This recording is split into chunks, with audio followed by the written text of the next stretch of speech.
Votre matinale se poursuit sur la Sen TV, la première télé urbaine du Sénégal. À vous tous, rebonjour et bienvenue. Le ministre du Renouveau urbain, Diène Farba Sarr, a annoncé hier qu'il ira en croisade contre la prolifération des charrettes à Dakar. Annonce faite à l'occasion d'une visite d'espace vert réalisée sous son magistère dans la capitale. Le ministre Diène Farba Sarr ici avec Fabrice Kema. Nous, on travaille par étapes. Il faut convaincre d'abord les Sénégalais par des projets qu'ils verront. Et maintenant, on va travailler par étapes. Commencer par les charrettes, les épaves, etc. Parce que la pollution visuelle est là, et auditive même. Il faut tout effacer. Et nous y sommes actuellement. Et d'ici peu, vous allez voir qu'on va commencer par régler ces problèmes-là.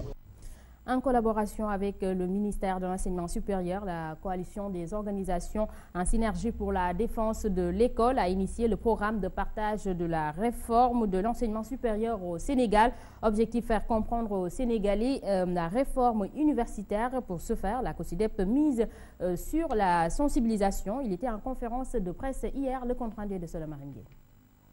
La réforme universitaire est venue renforcer le système de gouvernance de l'enseignement supérieur. Elle est si importante que la COSYDEP et le ministère de l'Enseignement supérieur s'engagent à travailler en synergie pour vulgariser cette réforme. Cela à travers le programme de partage de la réforme de l'enseignement supérieur au Sénégal. Et nous avons beaucoup échangé autour de la réforme, les recommandations de la concertation nationale sur l'avenir de l'enseignement supérieur, les décisions du Conseil présidentiel du 14 août 2013 et nous avons convenu de travailler ensemble autour de la sensibilisation à la fois des bénéficiaires, à la fois des acteurs, à la fois des populations pour une mise en œuvre productive de ces réformes. La COSYDEP compte, à travers ses antennes régionales, faire comprendre la réforme de l'université afin que la population puisse l'approprier. Faire en sorte que l'information soit développée au fin fond du pays auprès des communautés. Faire en sorte que l'organisation de conférences publiques ou d'espaces militants de concertation puisse permettre aux acteurs, d'une part, de comprendre, mais d'autre part, après avoir compris qu'ils puissent se faire une idée de la pertinence de ce qui est en train d'être fait, mais également de se faire un point de vue. D'autres organisations, comme les associations de parents d'élèves et d'étudiants, des syndicats d'enseignants, entre autres, comptent s'associer avec la COSYDEP pour une bonne mise en œuvre de ce programme. Sodomarem Gueye Touré, merci. À présent, parlons politique. L'APR refute et dénonce les propos soutenus par la LD, des propos selon lesquels Macky Sall fait l'apologie de la transhumance et implique sa famille dans la gestion des affaires publiques. Pour Abdou Mbow, donc la LD est mal placée pour parler de transhumance. Mayel Thiam lui estime que le président de la République ne pouvait pas priver des responsabilités à des militants de première heure. Le compte-rendu de Oumkhaïri Bass. Apologie de la transhumance, népotisme, deux arguments soutenus par les responsables de la LD-MPT pour critiquer Macky Sall. La réponse du berger à la bergère ne s'est pas fait attendre. L'APR refute et dénonce de tels propos. Aujourd'hui, le débat devrait être autour de la redéfinition des domaines politiques qui se sont effondrés depuis belle lurette, plutôt que de se lancer dans un débat stérile. Ce qu'ils ont dit est totalement en déphasage avec la réalité. Abdou Mbow de poursuivre en faisant savoir que cette formation politique est mal placée pour aborder des questions relatives à la transhumance. Des fois aussi, il faudrait quand même que les gens s'interrogent sur leur propre histoire. La LD a été membre du gouvernement d'Abdou Diouf. La LD a été membre du gouvernement d'Abdoulaye Wade. La LD est aujourd'hui membre du gouvernement de Macky Sall. Donc je pense quand même qu'il y a des choses qu'il ne faudrait pas dire. S'agissant du népotisme, les responsables de l'APR soutiennent que le président de la République n'est nullement népotique. Je ne pense pas que le président de la République puisse développer le népotisme. Et pour Maël Thiam, il n'y a rien de plus légitime que de confier des responsabilités à des militants de première heure. Bien avant la coalition Benno Bokk Yakaar, ces 10 membres de la famille de l'actuel président de la République étaient aussi actifs que n'importe quel autre responsable politique ayant contribué, n'est-ce pas, aux résultats obtenus par le président de la République au premier tour. La LD est un parti au sein duquel l'on défend les libertés politiques, ont soutenu les responsables de la dite formation. La paix réplique nos interlocuteurs. Mariage APR et ses alliés au sein de la majorité. La dernière scène de ménage déclenchée par la LD fait parler de séparation de corps qui annonce un divorce imminent. Le commentaire est de Pape Chassila.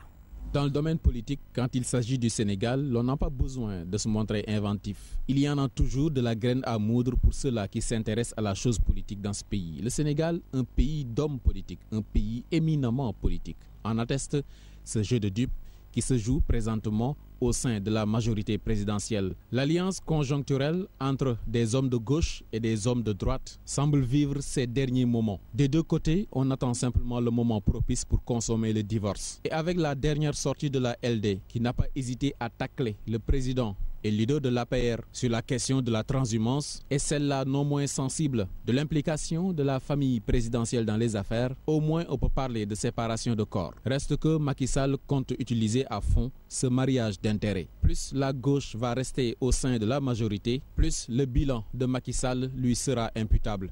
Et le plus difficile pour le Parti socialiste, la LD, globalement ses partis de gauche, au moment où le divorce sera prononcé, c'est de ne pas passer devant les Sénégalais pour simplement des profitards. D'où l'importance des prises de position comme celle-là de Mamadou Ndoye et de ses camarades de la LD en cette fin de semaine. Tout ou presque sera dans la motivation des décisions prises. Une école malade, une santé agonisante, un tourisme en crise, un chômage ambiant ou encore une absence de dialogue et de démocratie au sein de la majorité présidentielle. Autant de cartes entre les mains de ses alliés du président. Mais comme en bolote, l'important ce n'est pas de disposer de cartes, mais bien de savoir d'en faire un bon usage.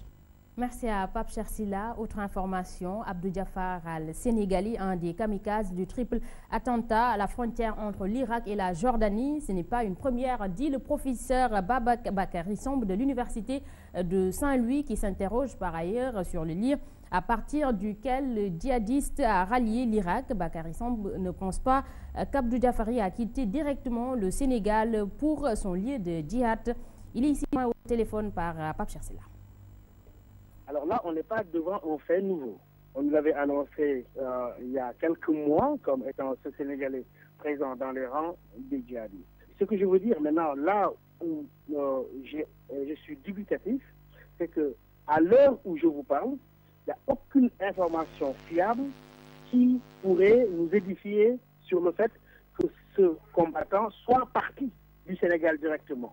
En clair, s'agit-il d'un djihadisme sénégalais avéré ou bien d'un cas importé concernant un binational franco-sénégalais?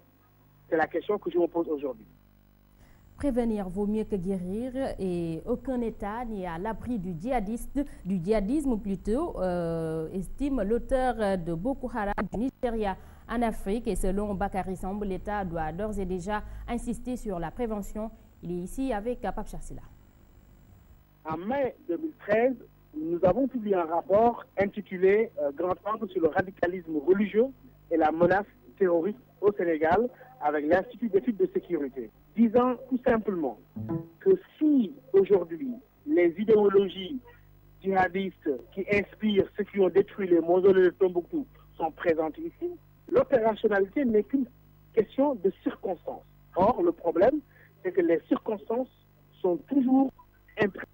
Il appartient donc à l'État sénégalais de prendre les mesures idoines et de garantir notre sécurité, de beaucoup s'investir dans la prévention de la radicalisation qui aujourd'hui n'épargne aucun pays du Sahel, aucun pays du monde.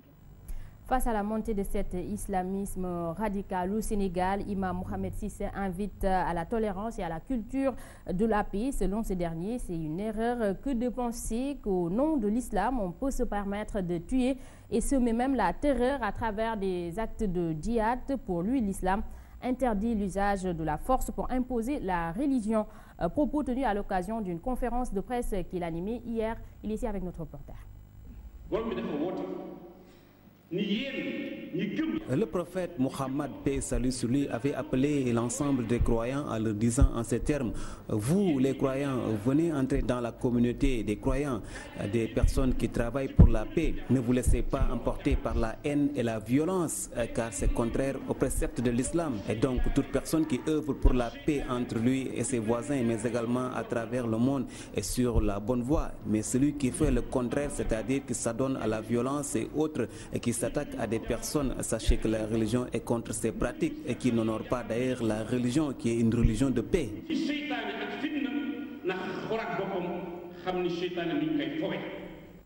Un missionnaire du ministère de la décentralisation était hier dans le Fouladou pour échanger avec les populations sur l'importance du plan Sénégal émergent. Ainsi, un atelier a réuni les élus locaux et les acteurs de la décentralisation afin que les populations s'approprient le plan Sénégal émergent qui donc est un programme de développement qui, selon le ministère, vise la stabilité sociale.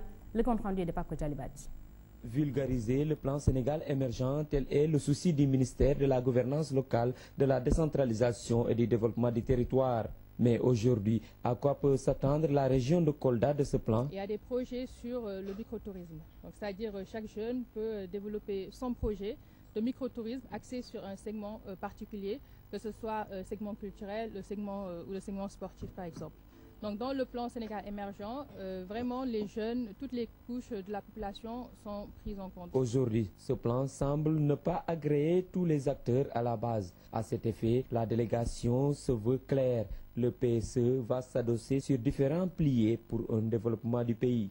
À savoir les projets phares sur l'agriculture, l'élevage, la pêche, sur le développement du microtourisme, sur la modernisation de l'économie sociale, particulièrement l'artisanat et le commerce, sur le service universel énergie, à savoir l'électrification rurale, et concernant les réformes, plus particulièrement les réformes sur l'alignement des formations avec les besoins de l'économie, sur la bancarisation des bas revenus, sur l'accès au financement des très petites entreprises et des petites et moyennes entreprises. Cependant, dans ce contexte de migration clandestine où meurent des jeunes du pays, que compte faire le PSE pour freiner le fléau? C'est la création de 600 000 emplois, dont 250 000 formels.